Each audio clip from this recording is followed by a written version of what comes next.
Hello everyone, welcome back to my channel. I hope সবাই ভালো আছেন। আজকে আমি আপনাদের সাথে শেয়ার করব সুজির রসবড়ি পিঠার রেসিপি। মুখে দিলে মিশিয়ে যাবে এবং তুলোর মতো নরম তুলতুলে এই পিঠার রেসিপিটা খুব অল্প উপকরণ দিয়ে বানিয়ে ফেলতে পারবেন আপনি। তো কথা না বাড়িয়ে ভিডিওটা সম্পূর্ণ দেখতে থাকুন শেষ পর্যন্ত।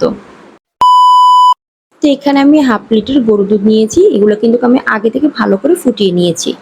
গরুর দুধ না থাকলে আপনারা চাইলে গুঁড়া দুধও ব্যবহার করতে পারেন। পানি দিয়ে মিক্স করে নিতে পারবেন। তো আমি এখানে 2 থেকে 3টা বড় সাইজের তেজপাতাকে ছিঁড়ে দিয়ে দিয়েছি। তো এর সাথে আপনারা দারচিনিও ব্যবহার করতে পারেন, কিন্তু আমি সেটা স্কিপ করেছি। কালো এলাচ বড় সাইজের গুলো, চাইলে আপনারা ছোট সাইজের গুলো ব্যবহার করতে পারেন, যেগুলো রেগুলার আপনারা ব্যবহার করেন। এখন দিয়ে দিব হাফ কাপ চিনি। মিষ্টিটা কিন্তু আপনাদের পছন্দের উপর নির্ভর করে, আপনারা কতটুকু চিনি পছন্দ করেন সেরকম ভাবে দিয়ে দিবেন। তো চিনিটাকে আমি দুধের সাথে মিশিয়ে নেওয়ার জন্য আর একটু ভালো করে নেড়েচেড়ে নেব। চিনির ব্যালেন্স ধরে রাখার জন্য আমি একটু লবণ দিয়ে দিলাম। যেহেতু আমি দুধটাকে আগে থেকে ভালোভাবে জাল দিয়ে নিয়েছি, তাই এখন আমার আর নতুন করে জাল দেওয়ার প্রয়োজন নেই। আমি এখানে ঢাকনা দিয়ে রেখে দেবো এক সাইডে ঠান্ডা করে রাখার জন্য।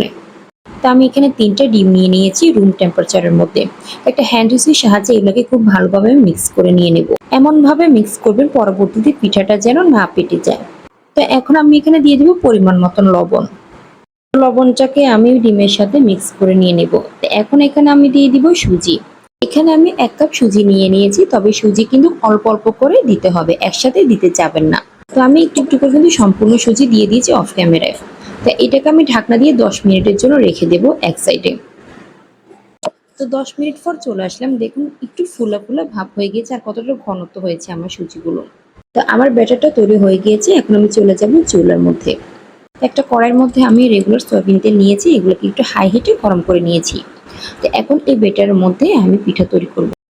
তো আমি এখানে একটা মেজারমেন্টের কাপ নিয়ে নিয়েছি, এতে করে আমি পিঠাগুলো তৈরি করব। তো যখন আপনি পিঠাগুলো চুলার মধ্যে দেবেন, অবশ্যই আগুনের দিকে খেয়াল রাখবেন। তো এখানে আমি আবার একটু মিডিয়াম হিটের মধ্যে আগুনটা দিয়েছি, যাতে করে ভিতরের অংশটা কিছুটা হয়।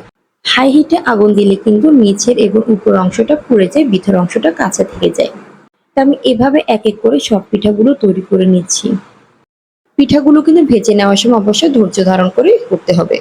পিঠাগুলোকে আমি চেকে উঠিয়ে নিলাম, আর সাইডে রেখে দেওয়া যে ফুটানো দুধগুলো ছিল সেগুলোর মধ্যে আমি দিয়ে দেব। তো এখানে অবশ্যই দুধটা একটু গরম থাকতে হবে। তো এখন ঢাকনা দিয়ে রেখে দিব। তো আমি কিন্তু আরো একবার চুলার মধ্যে ভেজে নিয়েছি পিঠাগুলোকে অফ ক্যামেরায়, যার কারণে আমি সম্পূর্ণ দেখাতে পারিনি। তো এই শিরার মধ্যে পিঠাগুলো দিয়ে দেওয়া হয়েছে, এগুলোকে আমি 1 ঘন্টার জন্য রেখে দিয়েছিলাম। তো দেখতেই পাচ্ছেন 1 ঘন্টা পর কিন্তু এগুলো একদম টুইটুম্বর হয়ে গিয়েছে। তা আমি আপনাদেরকে একটা ভেঙে দেখাবো কেমন হয়েছে আমার পিঠাগুলো। আমার এই রেসিপিটা ফলো করলে কিন্তু একদম এরকম সেম টু সেম খুব নরম তুলতুলে পিঠা তৈরি করে ফেলতে পারবেন। তো অনেক মাস আগে ভিডিওটা করার কারণে কিন্তু এখন সম্পূর্ণ ভালোভাবে দেখাতে পারিনি, তারপরেও কেমন হয়েছে জানাবেন।